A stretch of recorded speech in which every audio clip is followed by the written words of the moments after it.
Welcome to Distracted, the podcast with Angela Lockwood, the place where you will find practical brain-boosting strategies, expert insights, and real-life stories to help busy brains thrive in the age of distraction.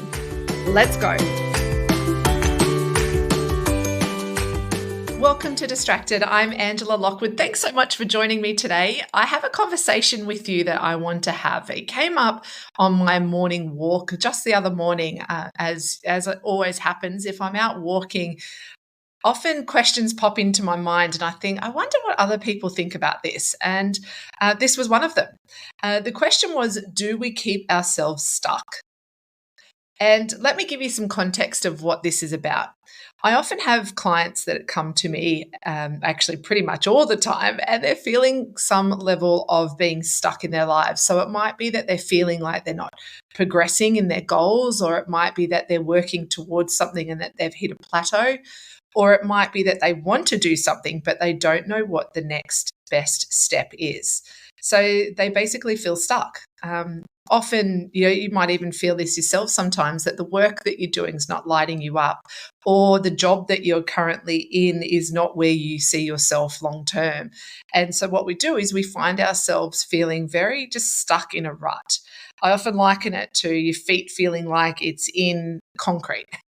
Like you're standing there and you want to move, the rest of your body can move, but your feet are just stuck in the concrete. It feels like it doesn't matter what you do, you just can't move forward. And this level of feeling stuck is really, really frustrating. I've been there so many times in my life where I'm like, I feel so stuck. How do I get out of this? Do I need to talk to someone? Or, I've got all the strategies of what to do, but nonetheless, it still makes me feel sometimes like that my feet are well and truly stuck in that concrete. And there are times, I guess, when for me, actually, in particular, or what I do hear from people is this can feel overwhelming. So when feeling stuck, you can feel really overwhelmed because it feels like what you're working towards is just so far out of your reach that it feels like there's so many things you need to do in order to get there that you're not quite sure what the next step is, or you don't even know how to start. There's so many steps along the way. You're like, I don't even know what to do with this. Also, that feeling of overwhelm could also be a feeling of being deflated. So thinking, gosh, I should have all the answers. I should know what I'm doing. I tell other people how to do this. That often comes up for me. I've written books about decision making and switch off and find calm. And the moments where I'm feeling stuck, I feel like I really need to read my own book right now. In fact, sometimes I even say that I need to go and read my own book. It could be that sense too when you're feeling stuck of going almost like confusion. So you're thinking, I don't actually know what to do, and why can't I work this out? Or I've got all the things on board. I know exactly what I've got to do, but for some reason I just can't get going. And that feelings of failure often come up when people feel stuck, that, I should know what I'm doing. I should have the answers. Or it might be that sense of failure of going, but everybody else is doing this, this, and this. How come I'm not? That comparison can really be something that keeps us very, very stuck in our tracks. So it could be overwhelmed that we're feeling. It could be a sense of failure. It could be a sense of deflation. It could also be this sense of angst, of just sort of not knowing, this sort of being unsettled. That's probably a better word. Feeling really unsettled about going, where I am right now is not where I want to be. So how do I move out of this space and how do I move forward? But the question that I go back to that came up for me on my walk was, do we actually keep ourselves stuck? Because what often happens is it's really easy when we're feeling stuck in whatever way that looks like for us, that we can easily blame other people. We can blame our situation. It might be that, oh, I can't because I've got little kids, or I can't because I live too far away. I can't because my husband is working long hours, or it might be I can't because my wife needs to, do something for herself, or I can't because I need to be there for my elderly parents, or it's often, I can't because of where I live, there's not the opportunities, or I can't, I can't, I can't. And often when we come up with these feelings of I can't, I can't, I can't, it's usually we're blaming something external to us. And a lot of times, these things that we're blaming really can be quite legitimate. If you do have little kids, yeah, of course it's hard to do things than if you don't have kids. It could be that, yes, if your partner works really early in the morning till really late at night, yeah, that does restrict some of the things that you can do with your time. So some of it is quite legitimate, that there are external forces or external factors that might be keeping you in your current situation. And it might be, let's use another example, like at work, that you're currently in a job that doesn't light you up, but it's paying really well. So it's funding your current goals. So you might be trying to save up to buy a house, or to go on a holiday, or to fund your children going to university. So you're feeling stuck because you're working so hard on those goals that you feel like you're not moving forward. And so there are legitimately a lot of external reasons why you could be feeling stuck. However, the question was, do we set ourselves up, or do we keep ourselves stuck?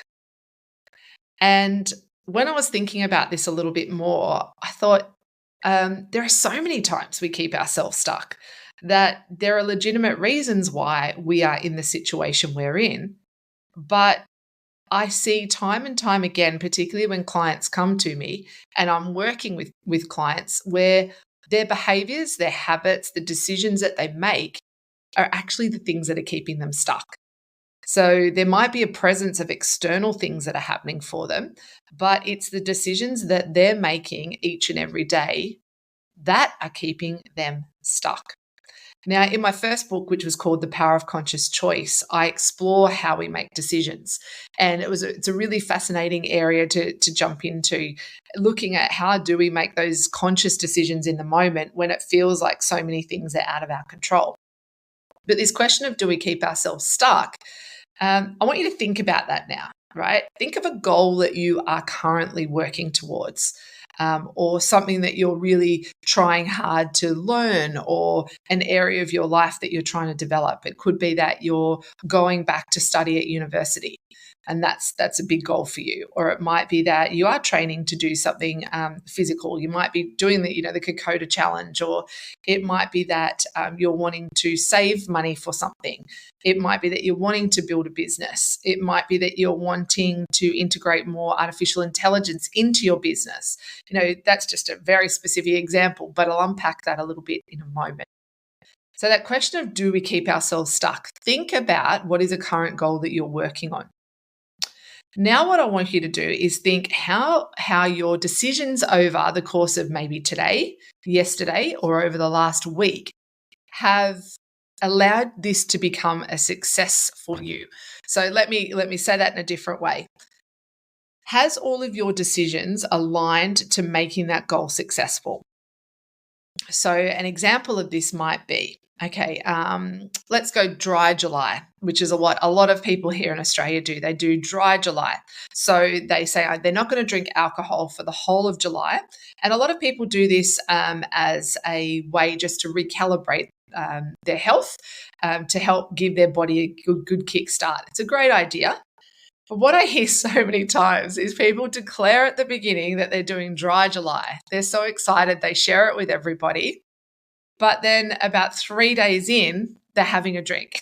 3 days in, or they go to the bottle shop and they buy themselves a bottle of wine, and it's sitting in the back of the fridge. But they go, I won't have it. That'll be my celebration at the end of July. But you know what it's like. That wine is sitting there in the back of the fridge, almost calling out to them. Every time they open that door, it's like, hello, I'm here, come and drink me. So they're looking at a goal that they're wanting to work on, but immediately they've set themselves up to make it really hard. So they're keeping themselves stuck. They want to make sure, they wanted to have this month of no drinking, good health, recalibrating, resetting. But by making the decisions to have that wine in the back of the fridge has made it really hard for them to achieve that because the temptation is too much. And I've written a lot about willpower, how relying on willpower alone when it comes to what we focus on really does set us up for failure. Willpower is a really hard thing to maintain. There's so many things that challenge us and set us up for distraction when it comes to just willpower. But let's just think about that with Dry July, okay? An example of making the decision to go to the bottle shop, buy a bottle of wine, put it in the back of the fridge is a perfect example of keeping ourselves stuck. Now, sometimes what we do is we make decisions like this. People often say it's called self-sabotage. I don't love that term, self-sabotage, because sometimes we do these things without even really consciously thinking about it. Self-sabotage to me is sort of comes with the thought of we do it deliberately to ourselves. And I don't think anyone really wants to make life really hard. But what we do is we don't have the awareness around what we're doing. So using that sort of Dry July example is we don't think it through enough to go, if that's in the fridge, then that's going to tempt me to have a drink.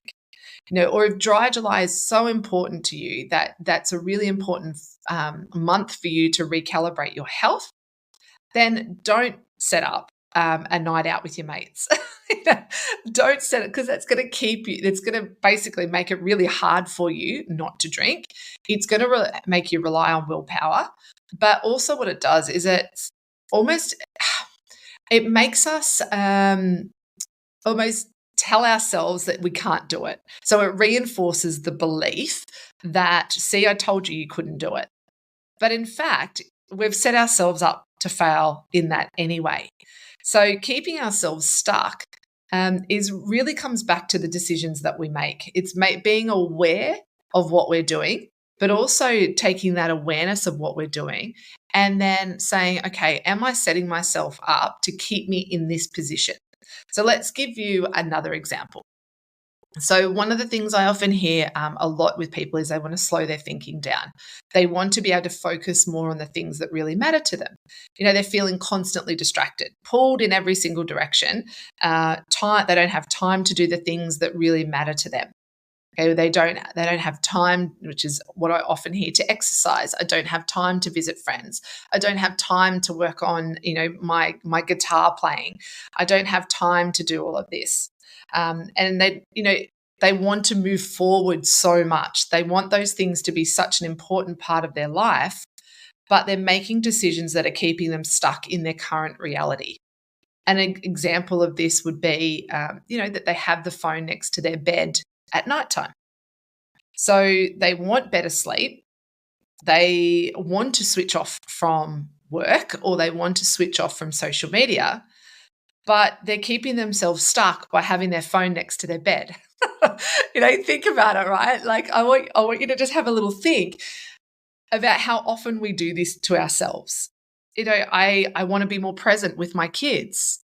So when you're sitting there if you're having movie night and your kids have all got the phones with you and your phone's sitting next to you, every time a ding pops up, you're going to look at that. The kids are going to look at their phones. So how can you be fully present with your kids when you've already set it up so that it's going to be really hard for you to achieve that? And what we do is we then keep ourselves stuck in that habit and that cycle of going, well, I'm not present with my kids. And I told myself I wanted to be able to sit and have movie night with them and be really present. But when you look around, everyone's got their phones right next to them. So an easy solution for that is to keep that momentum and keep things moving forward for you and not keep yourself stuck, is to have phones in a different room while you're watching movie night. It sounds so simple, doesn't it? I once had a lady in a workshop come up to me, and I was on one of my rants about smartwatches. I won't get into that in this podcast, but I was on a rant about notifications on smartwatches. And she got quite defensive, right? She got quite defensive about it. But I was also being quite, I guess, didn't have a filter on around my stance on notifications on smartwatches.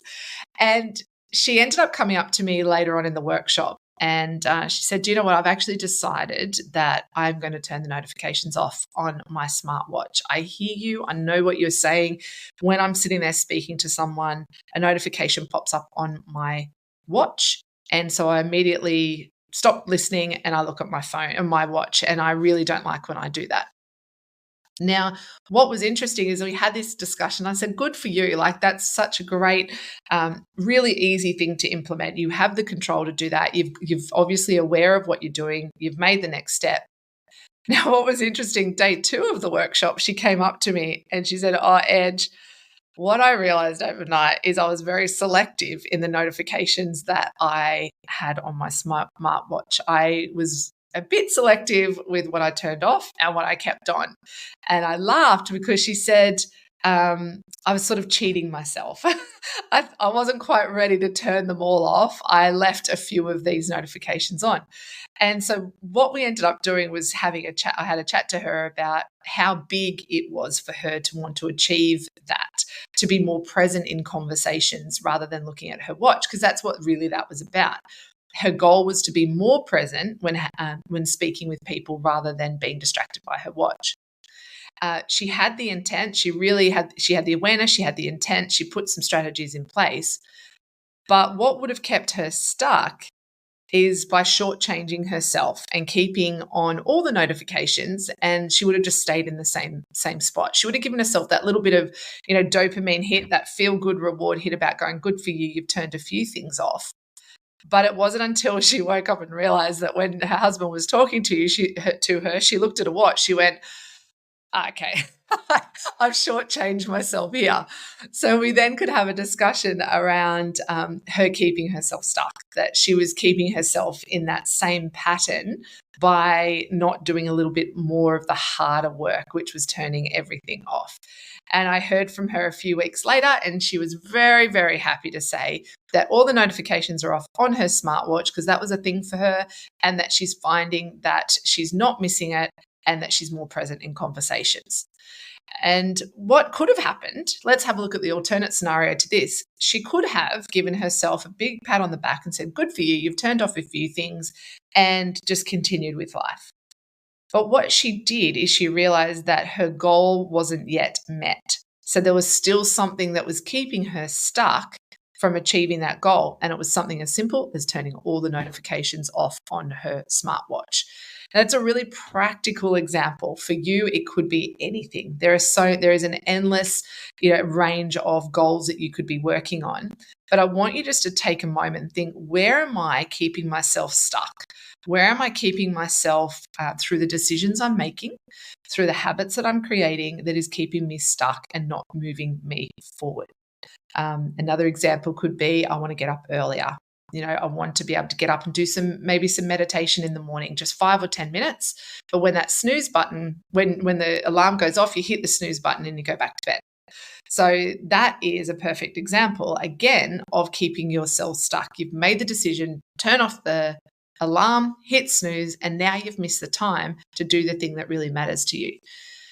Now, all of this really has to come back to making sure that the goal that you're working on, the thing that you're trying to focus on, is important enough to you. Because what we often try to do is come up with all these things that we should be doing or we want to be doing in life that aren't really important to us. They're nice things to do, or we heard that it's good for somebody to do, or that, it's all those shoulds, right? We should be doing this, should be doing that. I want you to think about, are you keeping yourself stuck because that goal isn't important enough to you? Okay, that's one question. Are you keeping yourself stuck because that goal isn't important enough to you? Are you keeping yourself stuck because there's something about that goal that scares you? Are you keeping yourself stuck? I'm going to say that again because there's something about that goal that scares you. That fear is keeping you stuck. So you're making these choices to keep you there. Keep picturing that picture of feet in concrete. Everything else is moving. Everything has the ability to move, but you're keeping your feet stuck there. So is it that the goal isn't important enough? Is that the goal is so scary that something's keeping you stuck? Or is it that you don't know what the next best step is? And I have so many clients that come to me through my focus sessions, and they're just one-off sessions that people go, and this is my goal. We work through some questions. I just need to know what the next step is, because what we know is that an object an object that's moving will continue to move, okay, until an external force hits it. So what we want is for people not to feel stuck. That sense of inertia of just being in the same place and nothing happening. Something needs to come into your life. A habit needs to change. Something needs to be done differently for you to start moving. Okay, so these focus sessions that I have with people, if you are interested, you can head on over to my website at angelalockwood.com.au/focus. And these sessions could be all you need to help get you moving. It might be a question that I ask. It might be a strategy that we discuss. It might be an aha moment that you have, which will be the force that will get your feet out of the concrete and keep you moving forward. All right. So that could be all you need. But if you're listening to this and you're like, I really want to make change, but I'm not sure what it is. The first thing is for you to have an awareness, okay, of what are the behaviors that you're doing that are keeping you stuck. Is it hitting snooze? Is it that you've got your phone next to your bed? Is it that you're, distracting yourself through doing lots of tasks? Is it that you have a to-do list that's so long that you're never going to get through it? So it's just adding to that constant state of overwhelm. Is it having the drink during dry July? Is it having your yummy chocolates sitting in the fridge when you're really trying to get on top of your health? What is it that's keeping you stuck? That's the first thing. So that's bringing awareness to it. The second part is if you're aware and you're still doing it, catching yourself out in the moment is really important. Being aware in the moment if you reach for that drink, or if you reach for the chocolate, or if you hit snooze 3 times, or if you, maybe add in a meeting that means that you're working overtime. Okay. Being aware in the moment as well that, hey, you're doing it again is really important. But it's important equally not to put yourself down in that moment, not to go, oh, you idiot, you did it again. See, you always do this stuff. You're such a failure. We don't want those words to come into our thinking. That negative thought patterns will just keep us even more stuck. What we want is to go, hey, you're doing it again. All good. Let's stop it and let's change now. Okay. Or it might be you've done it. You look back and you go, oh, I did it again. Fine. You've got another opportunity to try again. And this continuum of choice is another thing I unpack in The Power of Conscious Choice. This continuum of choice, once we realize that we have the ability to always choose again, then we can have a level of self-compassion that comes into our decision making. So even though we might trip up, even though we might make a decision that isn't in alignment with our goals or isn't helping us focus on what we're wanting to focus on, be kind to yourself. Don't give yourself, a slap around the head and go, you shouldn't have done that. Actually, just take a little bit of self-compassion and go, okay, you've got this. You did it again, but all good. We've got the next time. And then the next time you'll have greater awareness. And that's how you keep moving forward. It's a continuum. It's not about keeping you stuck. And I did touch on this already, but don't just rely on your willpower when it comes to if you're feeling stuck. Relying on willpower alone to help get you out is almost like having two forces butting heads against each other. Sometimes we do need a hand up. Sometimes we do need somebody to come and show us how we can take that next step. So reach out to a friend, reach out to your partner, or reach out to a professional that can help you. And again, I mentioned this earlier with my focus sessions. It could be someone like me who would just be the catalyst to help you get moving again. And once moving, my gosh, forces are powerful. But when forces are stuck, we really need to shake things up and get things moving for you. Okay, now the question was that we talked about at the beginning, do we keep ourselves stuck? Absolutely, we do. We keep ourselves stuck through the choices that we make. We keep ourselves stuck through the thinking that we have. We keep ourselves stuck through thinking that we can do things differently by doing the same thing over and over again. If you want something different to happen in your life, if you want a different, it might even be a different trajectory for you. It might be that you're going along a path, but you don't want to be on that path anymore. You want to shift direction. Then remember, you have the ability to choose what to do next. Okay. You have the ability to keep moving or to get moving. And it doesn't have to be something miraculous. It doesn't have to be something big. Small incremental steps is still movement.